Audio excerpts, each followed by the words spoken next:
Hello students. तो previous part में हमने देखा था कि प्लेटलेट एग्रीगेशन कैसे होता है, कैसे आपका प्लेटलेट्स जो होते हैं जहाँ पे भी आपका डैमेज होता है, इंजरी है, वहाँ पे प्लेटलेट्स पहले जाती हैं। उसके बाद क्या होता है, जब वो कोलेजन से बाइंड होती हैं वॉन विल्ब्रेन फैक्टर की हेल्प से और उनका एक्टिवेशन होता है, तो वो अपने अंदर से कुछ केमिकल मीडिएटर्स को रिलीज करती है। जैसे हमने एडीपी देखा था, थ्रोम्बोक्सिन A2 है हमारा, 5-HT है आपका, प्लेटलेट एक्टिवेटिंग फैक्टर्स हैं। ये सारे मीडिएटर्स वो एक्टिवेटेड प्लेटलेट्स के अंदर से रिलीज होते हैं और ये मीडिएटर्स जाते हैं और ब्लड में प्रेजेंट जो दूसरी प्लेटलेट्स हैं उनको भी क्या कर देते हैं, आपके एक्टिवेट कर देते हैं। और साइट ऑफ जो आपका इंजरी है, सपोज यहाँ पे अगर इंजरी हुई थी तो ये बाकी की जो प्लेटलेट हमारे सर्कुलेशन में है ये भी एक्टिवेट होके इस साइट ऑफ इंजरी पे आएंगी, क्योंकि हमें क्या चाहिए कि प्लेटलेट का एग्रीगेशन हो। और उस एग्रीगेशन में कौन किस तरीके से हेल्प करता है, कैसे आपका थ्रोम्बोक्सिन A2 जो ये 4 केमिकल मीडिएटर्स रिलीज हुए थे, इनमें से थ्रोम्बोक्सिन A2 किस तरीके से अपने रिसेप्टर से बाइंड होके फाइनली उस प्रोटीन को एक्टिवेट करता है, उस रिसेप्टर को एक्टिवेट करता है, जो कि फाइनली एग्रीगेशन में आपको हेल्प करने वाला है, जिसका नाम क्या था, जी प्रोटीन सेकेंड मीस थर्ड ए रिसेप्टर। ठीक है, उसी सेम तरीके से हमने ये देखा कि एडीपी किस तरीके से अपने रिसेप्टर से बाइंड होके सेम इसी रिसेप्टर को एक्टिवेट कर रहा है, उसकी पूरी प्रोसेस को हमने समझा था। और हमने ये देखा था कि जो 5-HT है बेसिकली ये क्योंकि वैसोकॉन्स्ट्रिक्टर है, आपको पता है जब भी हमारा वेस्कुलर एंडोथेलियम डैमेज होता है तो 5-HT हमेशा वैसोकॉन्स्ट्रिक्शन करता है। अगर वेस्कुलर एंडोथेलियम इंटैक्ट रहेगा तो ये डायलेशन करता है। ये हमारे हीमोस्टासिस में बहुत बड़ा रोल है 5-HT का, क्योंकि यहाँ पे हमारा वेस्कुलर एंडोथेलियम डैमेज हो गया था तो 5-HT क्या करेगा, वैसोकॉन्स्ट्रिक्शन करेगा। और हमें पता है कि अगर प्लेटलेट्स का एग्रीगेशन होना है तो वेसल्स का कॉन्स्ट्रक्ट होना कितना जरूरी है। अगर वेसल्स डायलेट होंगी तो वो जो प्लाक बना है वो रप्चर हो जाएगा, टूट जाएगा, ये हमें पता है। ठीक है, तो 5-HT का रोल भी हमने देखा था कि किस तरीके से ये वैसो कॉन्स्ट्रिक्शन करके आपके अननेसेसरी जो ब्लड लॉस हो रहा है उसे भी रोकती है, साथ ही साथ आपके प्लाक फॉर्मेशन में हेल्प भी करती है। प्लेटलेट एक्टिवेशन फैक्टर का रोल भी हमें पता है कि ये किस तरीके से रिलीज होके, चाहे वो आप देखेंगे ऑटोक्राइन बोलो चाहे पैराक्राइन बोलो, अपने आसपास की प्लेटलेट या फिर पूरे बॉडी में जो हमारी प्लेटलेट्स हैं उनको वहां पे क्या करती है, जाके एक्टिवेट करने का काम करते हैं। ये जो एक्टिवेशन फैक्टर आपका है प्लेटलेट एक्टिवेशन, ये नाम से ही पता लग रहा है। ठीक है, तो इनका रोल हमने देखा था कि कैसे प्लेटलेट्स एक्टिवेट होती हैं। और एक्टिवेट होने का मतलब उनकी जो glycoprotein second B third A है, जो रिसेप्टर है वो कैसे एक्टिवेट हो रहा है, क्योंकि यही रिसेप्टर क्या करता है, आपका फिब्रिनोजन के साथ बाइंड होके क्रॉस लिंकिंग करता है विद अदर प्लेटलेट्स। ठीक है, 2 प्लेटलेट्स, ये एक प्लेटलेट थी, ये एक प्लेटलेट थी, दोनों के सरफेस में ये रिसेप्टर प्रेजेंट है। और जब ये दोनों रिसेप्टर्स एक्टिवेट होंगे तभी जाके आपका फिब्रिनोजन इनके बीच में जाके ग्लू की तरह वर्क करेगी और दोनों को क्या कर देगी, आपकी प्लेटलेट को जोड़ देगी, स्टिक कर देगी। ठीक है, तो ये सारा कुछ हम समझ चुके थे, सब हम केमिकल मीडिएटर्स का रोल भी जान चुके थे। अब हम बात करेंगे ड्रग्स के बारे में कि भाई हमारी जो एंटी प्लेटलेट ड्रग्स हैं वो कैसे काम करती हैं। तो सिंपली हम स्टार्ट करते हैं 1 बाय 1। यहाँ पे हमारे 3 मेजर टारगेट हैं जो हम यूज करते हैं, जो क्लिनिकली यूज होते हैं बेसिकली। तो कौन कौन से वो टारगेट है। पहला टारगेट है कि हमें पता है कि मेजर, अगर इनमें से चारों मीडिएटर्स में से देखा जाए तो मेजर जो रोल प्ले कर रहे हैं एक्टिवेशन में, जो ग्लाइकोप्रोटीन आपका ये जो रिसेप्टर है इसके एक्टिवेशन में जो मेजर रोल प्ले कर रहा था वो कौन है, आपका एडीपी और थ्रोम्बोक्सिन A2। ठीक है, तो जो क्लिनिकली यूज होती है ड्रग वो इन दोनों पे ही टारगेट करती है, हालांकि ये भी टारगेट की तरह यूज हो सकते हैं। ठीक है, बट आपका जो, तो इसका मतलब हम क्या कर सकते हैं कि ये एडीपी और थ्रोम्बोक्सिन A2 रिलीज हो गया, चलो प्लेटलेट ने इन्हें रिलीज कर दिया। अब ये रिलीज होने के बाद दूसरी प्लेटलेट्स के पास जाएगा, ये वो प्लेटलेट थी, वहां जाके अपने रिसेप्टर से बाइंड होगा और इफेक्ट दिखाएगा। तो हम क्या करते हैं, इनके रिसेप्टर्स को ही ब्लॉक कर देते हैं। ठीक है, अगर हम इनके रिसेप्टर्स को ब्लॉक कर दें तो क्या होगा, इफेक्ट आएगा, नहीं आएगा ना। तो तरीका देखो, सबसे पहले हमें क्या पता था, मैं पहले बात करती हूँ थ्रोम्बोक्सिन A2 किस तरीके से मैं इसे कंट्रोल कर सकती हूँ। तो बेसिकली ध्यान रखिएगा कि थ्रोम्बोक्सिन A2 को कंट्रोल करने का तरीका ये है कि इसे बनने ही मत दो। ठीक है, आपको पता था कि थ्रोम्बोक्सिन A2 प्लेटलेट के अंदर बनता कैसे है, एराकिडोनिक एसिड से, प्रोस्टाग्लैंडिन फॉर्मेशन मैंने पूरी आपको बताई हुई थी। तो एराकिडोनिक एसिड एक स्पेसिफिक एंजाइम होता है कॉक्स, साइक्लोक्सिजनेस की प्रेजेंस में PGG2 बनाता है, जो कि बाद में कन्वर्ट होकर PGH2 बनाता है और इससे बनता है थ्रोम्बोक्सिन A2। तो अगर आप इस एंजाइम को ब्लॉक कर दें, इस एंजाइम को इनहिबिट कर दो, तो क्या लगता है एराकिडोनिक एसिड से थ्रोम्बोक्सिन A2 बन पाएगा? नहीं बन पाएगा। थ्रोम्बोक्सिन A2 जब बनेगा ही नहीं तो वो अपने रिसेप्टर से बाइंड होगा? नहीं होगा। और जो ये एक्टिवेशन हो रहा है पूरा IP3 डैक पाथवे फॉलो करने के बाद, जो ये ग्लाइकोप्रोटीन सेकेंडरी थर्ड रिसेप्टर का एक्टिवेशन हो रहा है, जो रेगुलेशन हो रहा है, क्या वो हो पाएगा? नहीं होगा ना। तो पहला टारगेट हमारा क्या है कि ये कॉक्स एंजाइम को इनहिबिट कर दो, और इसके लिए कौन से कॉक्स इनहिबिटर्स यूज होते हैं, और उसमें सबसे ज्यादा यूज होने वाली ड्रग जो एंटीप्लेटलेट की तरह यूज होती है वो कौन सी है हमारी? Aspirin. Non steroidal anti inflammatory drugs पूरा डिटेल में किया हुआ है। तो इस कॉक्स को इनहिबिट करेगा कौन? एस्प्रिन। इसीलिए देखो एस्प्रिन एंटीप्लेटलेट की तरह यूज होती है ना। मैकेनिज्म समझ में आ गया? ठीक। क्या थ्रोम्बोक्सिन A2 क्या किया करता था? हमने सीधे फर्स्ट स्टेप पे ही ब्लॉक कर दिया, हमने थ्रोम्बोक्सिन A2 को बनने ही नहीं दिया। जो प्लेटलेट के अंदर ये बना करता था उसको ही हमने रोक दिया। एस्प्रिन देके इस एंजाइम को ब्लॉक कर दिया, तो फाइनली ये बनेगा नहीं तो रिसेप्टर से बाइंड नहीं होगा तो IP3 डैक पाथवे चलना है नहीं, पाथवे नहीं चलेगा तो ये रिसेप्टर जो कि बेसिकली क्या कर रहा है आपका प्लेटलेट एग्रीगेशन का बहुत इंपॉर्टेंट आपका हिस्सा है, यही रिसेप्टर एक्टिवेट नहीं होगा तो एग्रीगेशन होना नहीं है। तो antiplatelet effect produce by aspirin कैसे होता है समझ में आ गया। ठीक है, नेक्स्ट क्लास।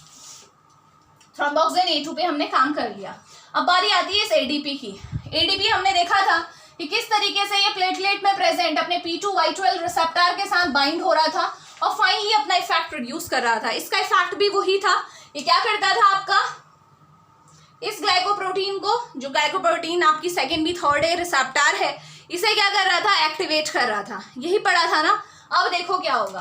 अब आप ऐसी ड्रग दो जो ADP के इस रिसेप्टर को, जो P2Y12 रिसेप्टर है, इसमें एंटागोनिस्टिक इफेक्ट दिखाएं, यानी कि ये ड्रग क्या करेंगी, ये ADP की जगह खुद जाके बैठ जाएंगी, इस रिसेप्टर्स के साथ खुद जाके ये बैठ गई ये ड्रग्स, और इन्होंने ADP को बाइंड होने ही नहीं दिया। ADP बेचारा बाहर रह गया। तो अब इसकी बाइंडिंग की वजह से क्या होगा, आगे की पूरी प्रोसेस हॉल्ट हो जाएगी या नहीं होगी? रुक जाएगी ना। ADP जो काम किया करता था, क्या आपको लगता है वो काम अब हो पाएगा? नहीं हो पाएगा।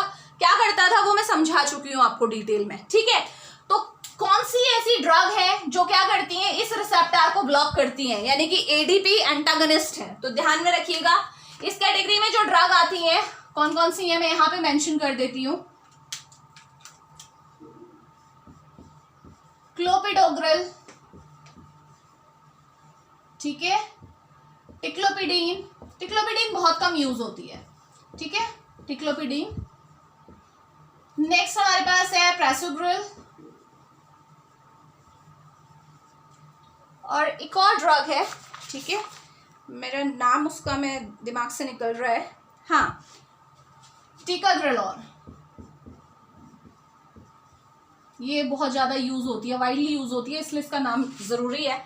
सो ये 4 ड्रग है इस कैटेगरी की जो क्या करती है, इस रिसेप्टर को ब्लॉक करती है। Clopidogrel, ticlopidine, prasugrel and ticagrelor. Okay, तो ये ड्रग क्या करेंगी आपको समझ में आ गया, रिसेप्टर से खुद बाइंड हो जाएंगी और ये पूरी प्रोसेस को हॉल्ट कर देंगी। तो इसकी वजह से हमारा जो ग्लाइकोप्रोटीन का रिसेप्टर था, इसका एक्टिवेशन नहीं हो पाएगा, इसका रेगुलेशन नहीं हो पाएगा। ठीक हो गया। इसके बाद जो आपकी कौन सी है, थर्ड क्लास ऑफ ड्रग है, वो कौन सी है मैं बता देती हूँ। थोड़ा सा इसमें मैकेनिज्म पे जाना पड़ेगा। देखो, हमें पता था कि ADP क्या करता था, अगर ये ADP बाइंड होता, अभी ये तो हम डिस्कस कर चुके हैं ना इसके रिसेप्टर ब्लॉकर। ADP अगर अपने रिसेप्टर से बाइंड होता और अगर GI प्रोटीन इन्वॉल्व होती, क्योंकि मैंने बताया था 2 पाथवे होते हैं, GQ और GI दोनों। ठीक है, GQ की वजह से तो सेम यही प्रोसेस होगी जो आपका इसकी वजह से हो रही है, लेकिन जो GI है उसकी वजह से क्या होता है, आपका कौन सा पाथवे चलता है, साइक्लिक AMP पाथवे चलता है। ठीक हो गया। तो अब होगा क्या, देखो, जैसे ही ADP अपने रिसेप्टर से बाइंड होगा, ठीक है, ADP की बाइंडिंग हुई रिसेप्टर के साथ, हमें क्या पता था कि एडेनाइल साइक्लेज इनहिबिट होता है।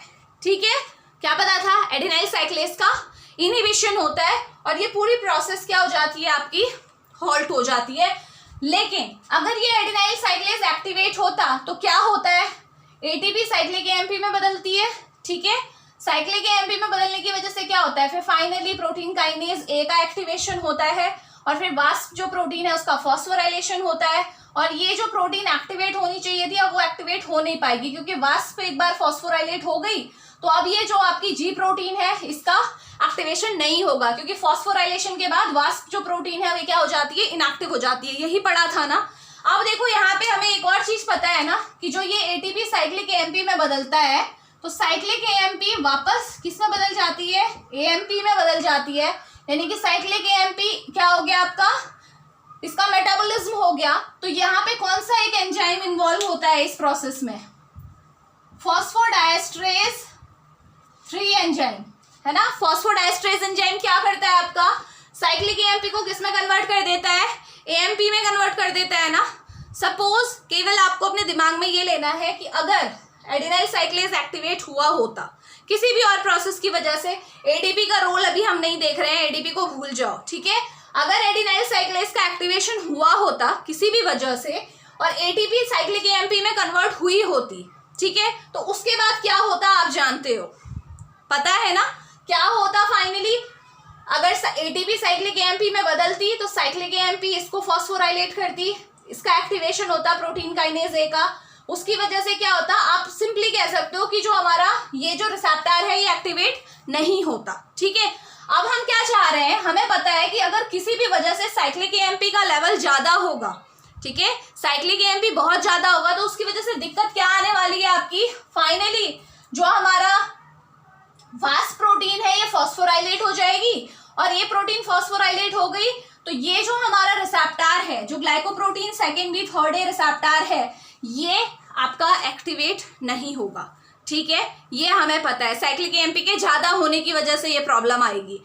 तो हमें यहाँ पे एक और बात पता है कि जो साइक्लिक एएमपी होता है, साइक्लिक एएमपी का डिग्रेडेशन हो जाता है एएमपी में in the presence of phosphodiesterase enzyme, ठीक है। अब आप क्या चाह रहे हो, आपको चाहिए कि प्लेटलेट एग्रीगेशन ना हो, एंटी प्लेटलेट इफेक्ट। तो आप तो यही चाहोगे ना साइक्लिक एएमपी का लेवल क्या हो, आपका ज्यादा हो, क्योंकि आपको पता है साइक्लिक एएमपी ज्यादा होगा। तो चलिए देखते हैं।